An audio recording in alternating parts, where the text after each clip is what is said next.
Welcome to the Dre Way. I am so glad you are here. We have a really good show for you today. So make sure you don't go anywhere. Stay right there. We got a lot to do today. Let's go.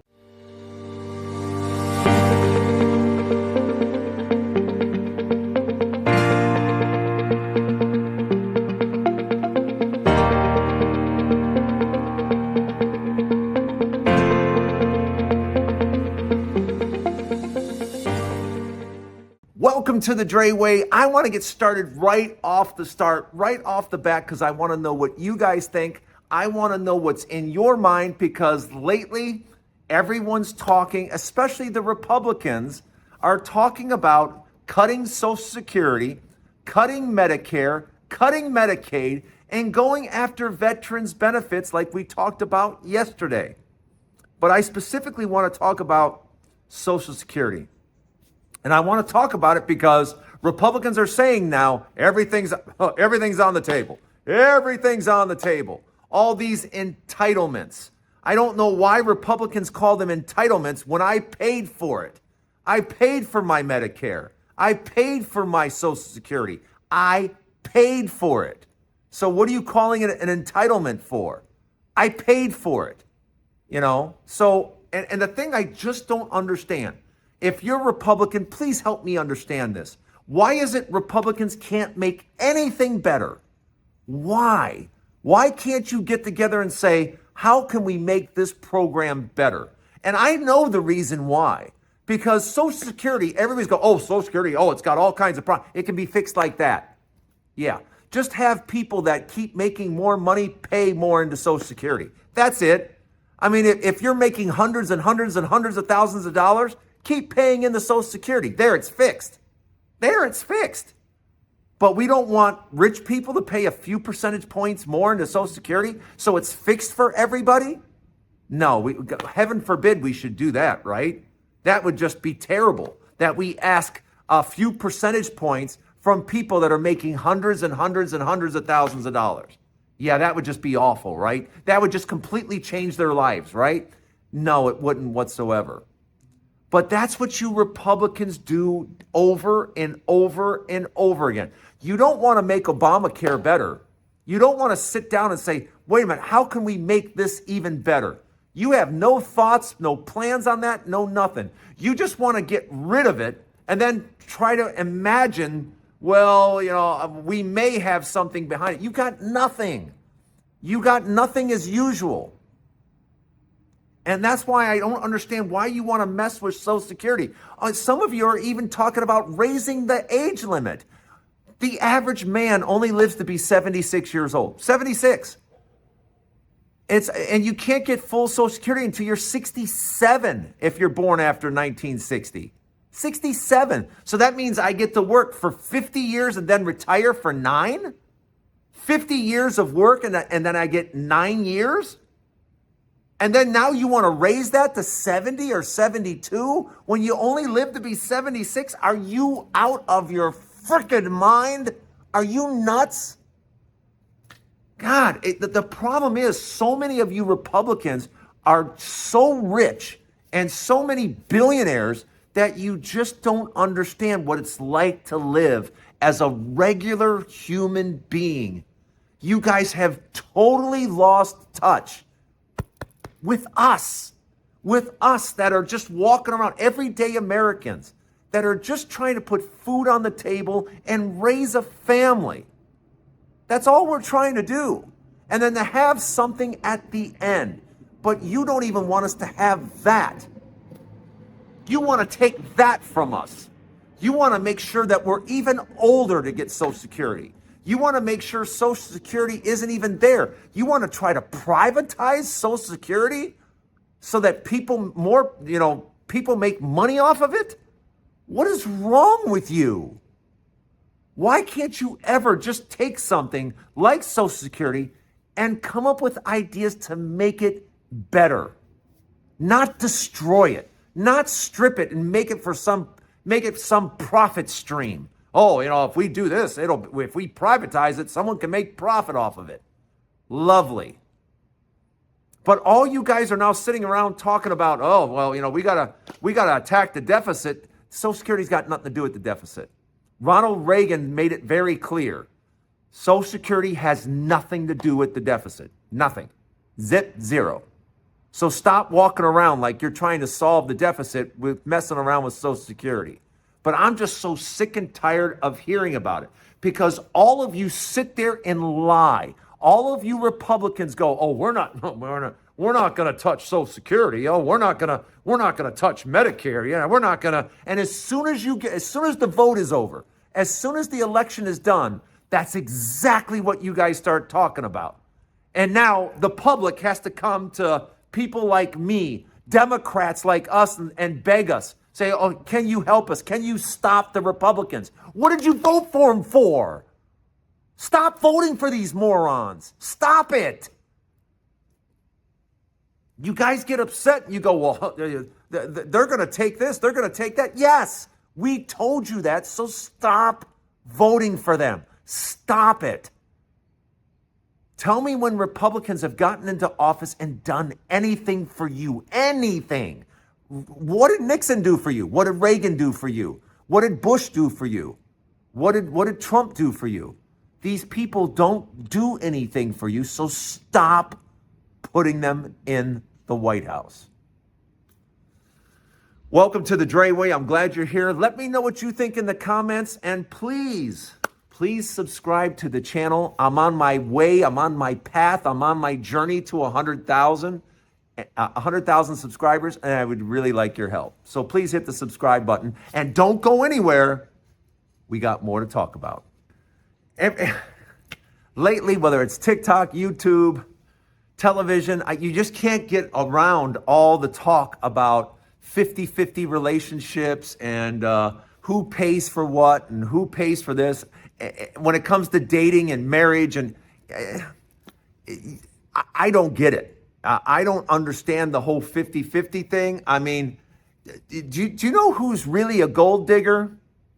The gold digger is the guy that is in a 50-50 relationship. If you have your woman paying 50% of the bills, you're the gold digger, dude. The gold digger's you. Yeah, how did you manage to get into a relationship where you've actually convinced her to pay for half the bills? You've actually convinced her that, yeah, I don't need the burden of being the sole provider. We can do much better if, you work too. How did you sell her on that? Because to be honest, who's the real gold digger? Dude, you are. You're the gold digger, dude. You're the one sucking this money from this woman that you should be. It's your responsibility, dude. It's your responsibility to take care of your woman and take care of your household, take care of your family. That's your responsibility. So she's supposed to take care of half the bills and what? Also take care of the house, take care of the kids, take care of the... Yeah, dude, you are a gold digging dude. Yeah, I don't want to hear about these girls being gold diggers. Dude, if you have a spouse or a girlfriend and she's paying half your way, you're a gold digger, dude. There's no other way to say it. There's no other way to put it. You're a gold digger because you should be taking care of that. That's your responsibility. Yeah, you should be taking care of the household. You should be taking care of your woman. And if you're not, get a second job. Step up and get it done. But this whole thing of letting your woman pay half, yeah, that's got gold digger written all over it. You guys let me know what you think. I don't understand it. I don't get it. I would never in a relationship ask or expect my woman to pay half my way. That's not acceptable. It's certainly not acceptable in a lot of other cultures. I don't know when it became acceptable in the United States. Maybe you guys can tell me in the comments when that became acceptable, because I have to be honest, I don't think it is. And if you're in that type of relationship, especially if you're a man, dude, you're a gold digger. But let me know what you think in the comments. Let me know. I'm sure we'll talk about this some more, but let me know what you think in the comments. I haven't really talked about it yet. I haven't said it, but Merry Christmas. Merry Christmas. We are just days away from getting together, family together, and enjoying Christmas. And I can tell you, time with your family isn't forever. You know, a couple of years ago, I lost my brother to pancreatic cancer 2 days after Christmas. And it changed my view on Christmas, and especially now that I have parents that are 84 years old. And it's a very strange feeling that I've had this Christmas because, you know, losing my brother 2 years ago and now having my two parents at 84 years old, you know, you stop and think and you go, you know, is this the last Christmas? Or, you know, even if it's not the last one, there's not many left. You know, at some point you have to come to the realization that this ends, you know. And with the passing of my parents, the only nucleus to my family, the original family, will just be me and my sister. And I've never had to think about that before. I've never had to deal with that before. And I have to admit, it's kind of a lonely thought. It's kind of a lonely thought to think, you know, because all my life I had, you know, we had our family, we had everybody there. But as many of you know, it goes away, you know, and I'm having to deal with thinking about that. But while I am thinking about that, I'm also thinking about, you know, cherishing the time that you do have. And I want my point to be that, you know, at this holiday season, don't take anything for granted. Don't take any of this for granted. Because I know sometimes we get caught up in the whole, you know, I got to go to work, I got to go do this, I got to go do that. Sometimes you just got to pause, take a deep breath, and look at family members, sit down and talk with family members. Let family members, when you get together, let them know how much you care and how much you love them, how much you appreciate them. Let them know, you know, don't save it for, you know, I wish I would have said this, I wish I would have said that. I don't have any of those thoughts with my brother. When my brother was passing, you know, he would often say to me, well, you act like I'm dying today. I'm like, I just want you to know. And that's what I kept saying to him. I just want you to know. So I don't have any regrets when it comes to that because I said everything I had to my brother. But I just want you to make sure this Christmas holiday season, first of all, I want you to get into the Christmas holiday season. I want you to start saying Merry Christmas to everyone so that, you know, try to spread that cheer around a little bit because, you know, I mean, times are, for a lot of people, aren't that easy. And something as simple as Merry Christmas and a smile might go a really long way. So I guess what I'm really trying to say is enjoy this holiday. Soak it in and let the people in your family, let your loved ones know. Let them know just how much you care about them. That'll be a very special gift for everyone. And don't forget to wish everyone a Merry Christmas as I am wishing you right now. Even though it's not for a couple of weeks, doesn't matter. I want you to get into the feeling and I want you to start to pass it along. Merry Christmas, everyone. The Drayway is on every day.